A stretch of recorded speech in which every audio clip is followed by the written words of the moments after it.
सत श्री अकाल सारिਆਂ ਨੂੰ। मैं Sukhpal Singh welder instructor Baba Farid IT कोशमीर। हाँ जी, अज का अपना टॉपिक आ आर्क वैल्डिंग ਅਤੇ ਰੌਡ। ਅੱਜ ਆਪਾਂ ਗੱਲ ਕਰਾਂਗੇ ਆਰਕ ਵੈਲਡਿੰਗ ਬਾਰੇ, ਉਸ ਦੀ ਵਰਤੋਂ ਬਾਰੇ ਅਤੇ ਕੁਝ ਮਹੱਤਵਪੂਰਨ ਥਾਵਾਂ ਬਾਰੇ ਕਿ ਜਿੱਥੇ ਆਰਕ ਵੈਲਡਿੰਗ ਦੀ ਵਰਤੋਂ ਕੀਤੀ ਜਾਂਦੀ ਹੈ ਤੇ ਕੀ ਆਰਕ ਵੈਲਡਿੰਗ ਦੀ ਮਹੱਤਤਾ ਹੈ।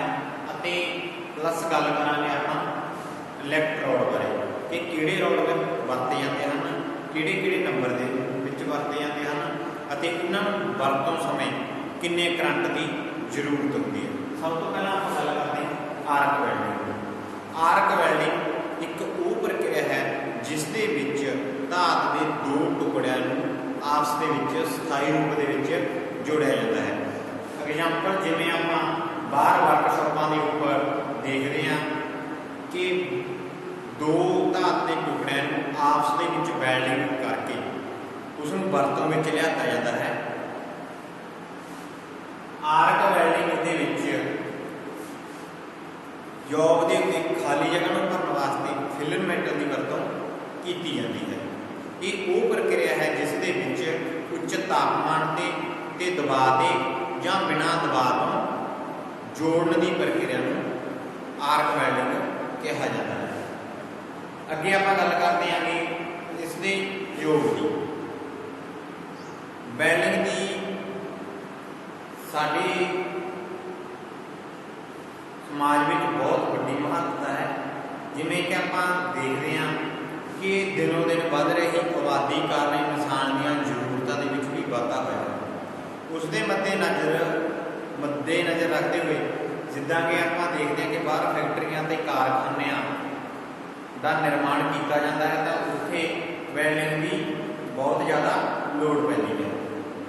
पहला की होंदा सी कि पुराने समय के विच सिर्फ लोहार के द्वारा ही दो धातों आपस के विच जोड़िया जाता सी, पर हुण दिनों दिन आप देखते हैं कि ज़्यादा साइंस की तरक्की होने करके वैल्डिंग हुण आपस के विच दो धातों के टुकड़ियां नूं जोड़न दे विच आसानी होती है।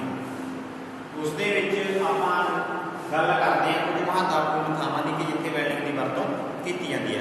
पहला पॉइंट आप गल करते हैं रेलवे के विच वैल्डिंग की बहुत ज़्यादा महत्ता है। रेलवे डब्बियां बनाने के लिए, इंजन बनाने के लिए वैल्डिंग की वरतों की जाती है। नंबर 2 पर आप गल करते हैं हवाई जहाज़, जिदा कि हवाई जहाज़ हुए उन्होंने बनाने के उन्होंने बरामद करने के वैल्डिंग की वरतों की जाती है। नंबर 3 आप गल करते हैं आर्डीनेंस फैक्ट्रियां। आर्डीनेंस होंदा गा असला फैक्ट्रियां। असला फैक्ट्रियां दे विच असला बनाने दे विच तोपां टैंक आदि बनाने दे विच उसकी वरतों की जाती है। नंबर 4 पर आप गल करते हैं ट्रैक्टर उद्योग कि जिदा देखते हैं आप कि अलग अलग ट्रैक्टर बनाने के लिए वैल्डिंग की वरतों की जाती है। नंबर 5 पर आप गल करते हैं भारी उद्योग और छोटे उद्योग। जिदा आप गल करिए भारी, जिदा कि जिथे ज़्यादा हैवी वेट दी मशीनां बनाई जांदियां हन उत्थे वैल्डिंग की बहुत ज़्यादा वरतों की जाती है। जिदा छोटे मोटे आप देखिए कि छोटे छोटे पुर्जियां की मुरम्मत करने के विच वैल्डिंग की वरतों की जाती है। नंबर 6 पर आप गल करते हैं कि साइकिल उद्योग। साइकिल बनाने के विच वैल्डिंग की वरतों की जाती है। जिवें आप देखिए फॉरन या अपना इत्थे देखिए भारत के विच वैल्डिंग की बहुत ज़्यादा वरतों की जाती है। नंबर 7 पर आप गल करते हैं कारखाने ते फैक्ट्रियां। कारखाने ते फैक्ट्रियां दे विच अलग अलग जिदा पुर्जे बने हुए हैं मशीनों के, उन्होंने पुर्जों के टुट भज के वास्ते वैल्डिंग की वरतों की जाती है। इस तो बाद आप अगली गल करते हैं कि वैल्डिंग रॉड की। वैल्डिंग रॉड ये इलैक्ट्रोड जो वैल्डिंग के वरते जाते हैं ये AC और DC दोनों तरह के जो सैट होंगे हैं उसके द्वारा वरतों की जाती है।